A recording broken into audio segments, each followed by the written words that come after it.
In a quiet village nestled between fields of sugarcane and mustard flowers, where the days were slow and the nights hummed with crickets, a boy named Arjun lived with his father, Rajan.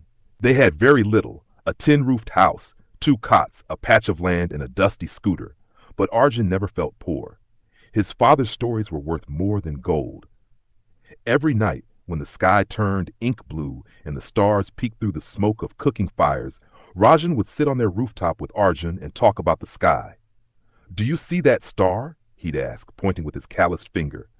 "That one is called Sirius, the brightest in the night sky." Arjun's eyes sparkled as much as the stars. "Baba, how do you know all this?" Rajan smiled. "Books. When I was young, I wanted to be an astronaut, but—" He trailed off, not bitterly, just quietly. "Life took me to the fields instead of the stars. But you, Arjun, you can go further than I ever did."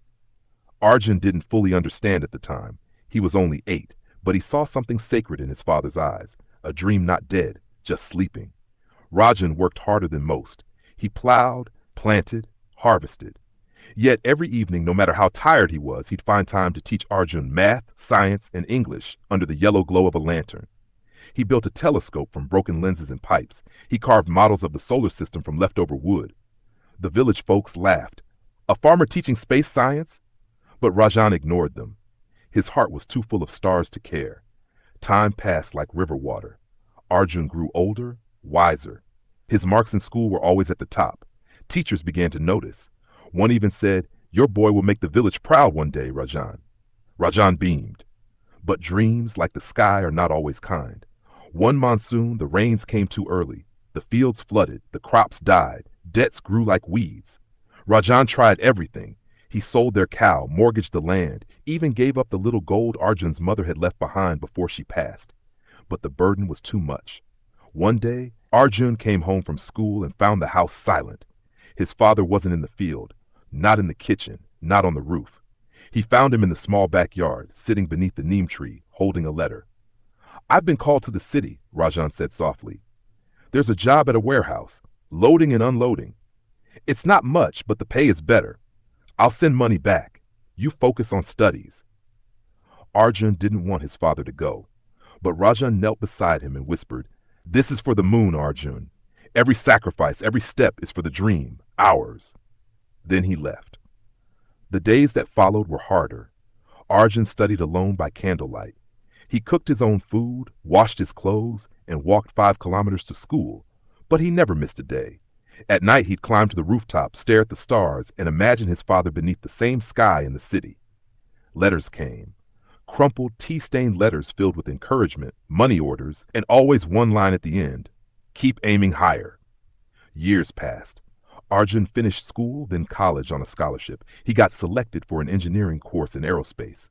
When he got the acceptance letter, he cried, not just because he made it, but because his father had sold his scooter to pay the application fee. Arjun called his father the next day. "Baba," he said, voice shaking, "I got in."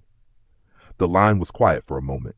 Then came the softest sound, Rajan, crying. But just when it felt like their dream was reaching the stars, life struck its cruelest blow. Rajan fell ill. Lung infection from the warehouse dust. He had ignored the coughing for months. By the time Arjun rushed back to the city hospital, the diagnosis was clear. There wasn't much time left. Arjun sat by his bedside, holding his father's rough hand. "I'm sorry," Rajan whispered. "I couldn't see you fly." Arjun shook his head, tears falling. "You will, through me. You're the one who taught me to fly." Rajan gave a faint smile, looked past Arjun toward the ceiling, as if he saw the stars shining through the hospital walls. That night, he passed away. The funeral was small, quiet, no garlands, no big crowd, just Arjun, the village priest, and a sky full of stars. Grief lived in Arjun's chest like a locked box, but he didn't stop. He went back. He studied harder than ever. He topped his batch, got into a national space program, trained under scientists and astronauts. Every challenge, every sleepless night, every failure and retry, he carried his father's voice with him. Finally, 10 years after his father first pointed at the sky and said, "One day you'll touch it," Arjun stood at the launch site of India's next space mission.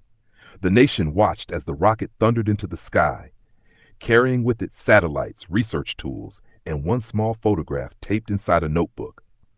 a photo of Rajan Mehra smiling under a neem tree, holding a homemade telescope. As the Earth grew smaller below, Arjun looked out of the window of the spacecraft.